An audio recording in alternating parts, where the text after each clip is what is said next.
On Monday, the Supreme Court of the United States ruled that the Biden administration is legally allowed to open the border by force to cut down razor wire along the Rio Grande sector of the U.S.-Mexico border in Texas.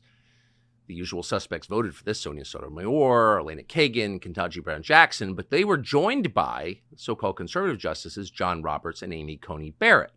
So in response to this ruling, which shocked many, the governor of Texas, Greg Abbott, drafted a letter, not simply to the administration, but to the world. And here's part of what it says. Under President Biden's lawless border policies, more than 6 million illegal immigrants have crossed our southern border in just 3 years. That is more than the population of 33 different states in this country. This illegal refusal to protect the states has inflicted unprecedented harm on the people all across the United States. Abbott goes on to say the state of Texas has the authority under the Constitution to, quote, protect itself. That authority is the supreme law of the land, and it supersedes any federal statutes to the contrary. And then, following very quickly, 25 other states with Republican governors signed a letter pledging their support to Texas and its constitutional right to defend itself and this country.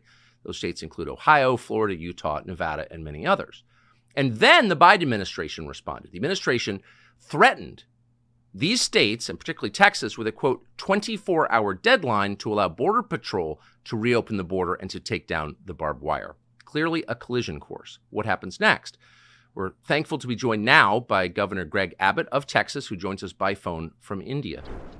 Governor Abbott, thank you so much for joining us. If the administration declares that it plans to federalize the National Guard of the state of Texas, your National Guard, what will be your response? Well, first, I'll be shocked. That would be a boneheaded move on his part, a total disaster. But for one, as you might imagine, we are prepared in the event that that unlikely event does occur to make sure that we will be able to continue exactly what we've been doing over the past month, and that is building these barriers, whether it be the concertina wire or other anti-crime border barriers, whatever we've been building. The Biden administration is now trying to attack us because of it, and we will continue to do exactly what we're doing to expand our denial of illegal entry into the state of Texas. With state employees, I assume, not with National Guard, but can you envision a scenario in which you would put armed state employees on the border instead of the National Guard of Texas? We do have other armed state employees on the border as we speak right this minute, and that's the Texas Department of Public Safety, as well as other law enforcement officers, as well as National Guard from other states. And you can be assured there will be more National Guard from other states and more law enforcement officers within the state of Texas and other states. And, Tucker, I just signed a new law in the state of Texas that will go into effect on March the 5th that authorizes any law enforcement officer in the state of Texas to be able to arrest anybody coming across the border illegally. Have you spoken to the president or anyone from the Biden White House about what appears to be an imminent collision? I have not, to be clear. I have spoken to the president about the border. I met him on a tarmac in El Paso and talked to him directly about what was going on. I handed him a letter that had in it immediate solutions he could take that would immediately secure the border without the need of any new law to be passed. Despite the fact that I handed him on altogether 8 different letters, he has refused to ever respond.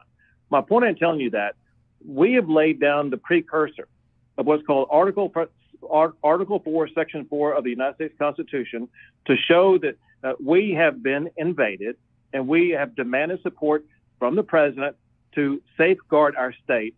And they have refused to do so 8 times. And that authorized me to declare an invasion under Article 1, Section 10 of the Constitution to make sure that Texas is going to be able to use every tool in our arsenal to defend our state. Of the couple of dozen Republican-led states who've pledged support for you, how many do you think would send National Guard to Texas? I'll be shocked and disappointed if almost all of them do not send. There have been about 10 so far that have sent National Guard or other law enforcement. They now are joined together with us. And this is a fight for the future of America, and they all know it. And so I believe that they will all be in on this effort. It's just a remarkable moment. And I know you're heading out, but my final question is, how do you see this resolving? What happens next? Well, Texas is going to continue to expand the border barriers that we are erecting, the razor wire that we're putting up, and to continue to gain control of more land over the coming months. I believe, however, that this will all come to an end on January the 20th of next year, because I believe a new president will be sworn in, a president who will actually enforce the immigration laws of the entire country, not just the Texas border, but New Mexico and Arizona and California and the Canadian border also. And we will have safe and secure borders once again, because we will have a president who actually will enforce the laws of the United States of America. But in the next year, are you concerned about any kind of conflict between state forces, whether state employees or National Guard, and federal forces? So, Tucker, all we can do is be as prepared as possible, deploy as many people as possible, do as much as possible to put up more border barriers and deny illegal entry.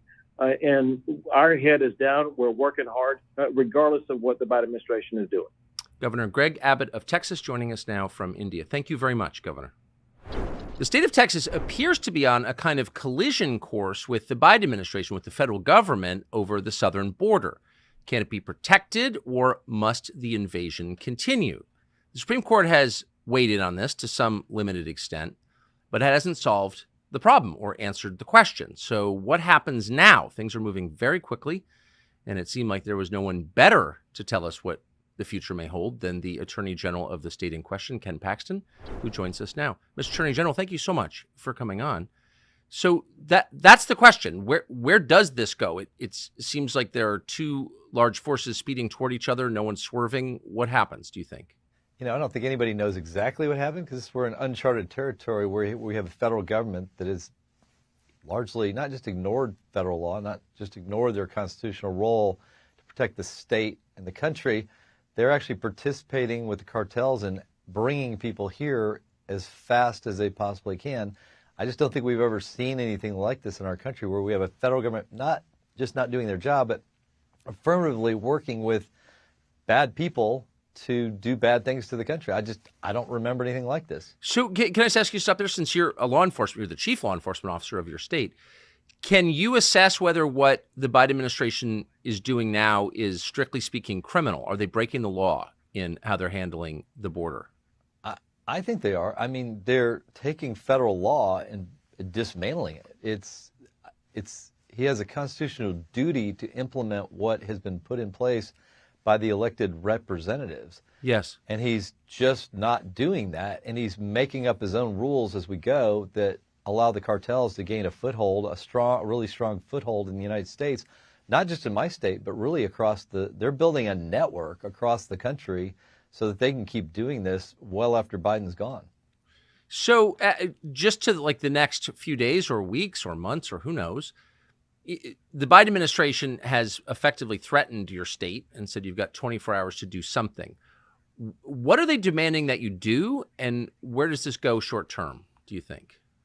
I'm not exactly sure what we're supposed to do. I mean, is it we're supposed to let them help them cut down wire and fences? We weren't ordered to do that by anybody that I know of, and so we have no obligation to help them violate federal law, and we're not going to do it. And I don't think Abbott's going to give in. I certainly don't plan on giving in. So they're pushing us to help them, and we're not going to help them violate federal law. We're going to try to defend our border the best we can with the resources we have. And, my job is to do it in court. Abbott has other resources at his disposal, and I hope he uses every single one of them to stop this. There's not one power center in this country, the media, the government at all levels and both parties, big business. There's not one power center in the United States that would like to see secure borders. And so, of course, we haven't had secure borders, and now we're being invaded, and no one's really doing anything about it.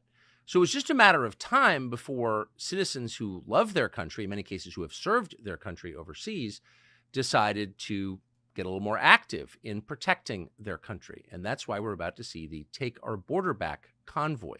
It begins on January 29th. Truckers, bikers, anyone who wants to come and protect the United States and demand that our government secure our southern border is welcome.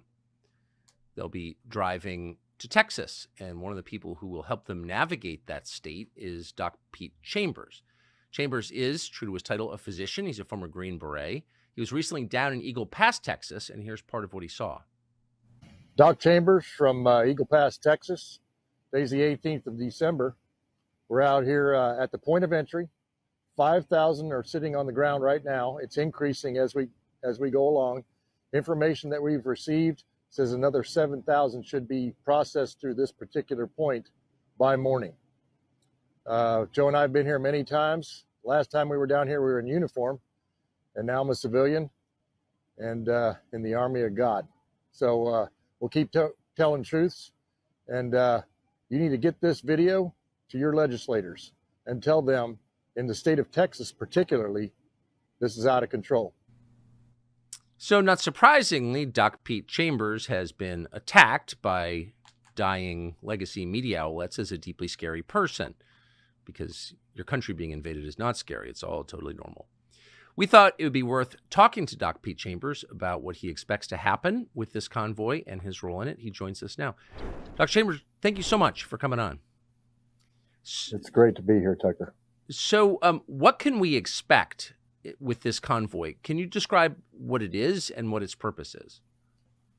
Right. This is a peaceful assembly. This is what we do as Americans. This is how we shed light to a subject. This shedding of the light will result in exposing really what an open border policy looks like.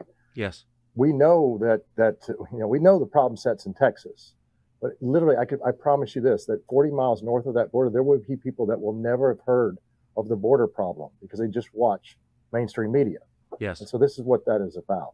And so can you tell us the route of the convoy and who you expect to join it? Right.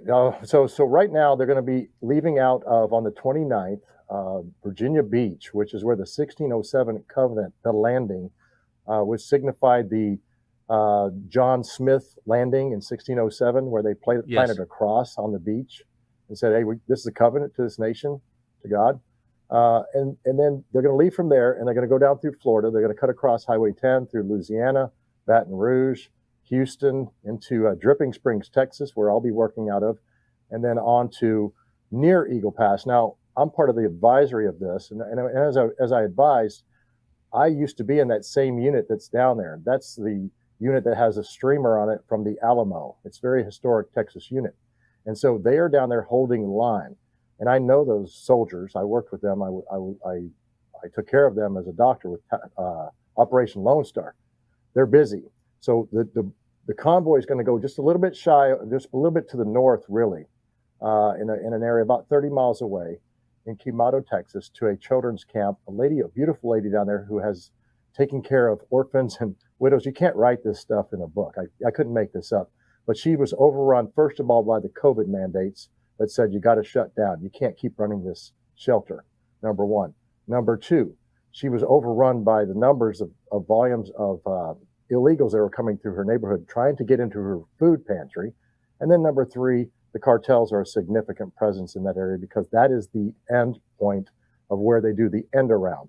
So we are looking at the bright, shiny object that is Eagle Pass. That's a bright, shiny object. Look here. The droids that you're not looking for, if you will, are just to the north, right in that location. And so what this is going to do is it's going to bring light to it, because we have to understand that there is a constitution, both state and federal, and that we have to, number one, expose those that argue things in the Hegelian dialectics, if you will, of tort law, and look at the Constitution, which is exactly what this is a focus on. The Constitution, we the people. That's why we the people will be riding along, mama bears, cops, veterans, truckers, and going to that location to bring light. There is nothing nefarious about this. Matter of fact, I am suggesting to them that they know this, that this is a peaceful demonstration. This is how this will be.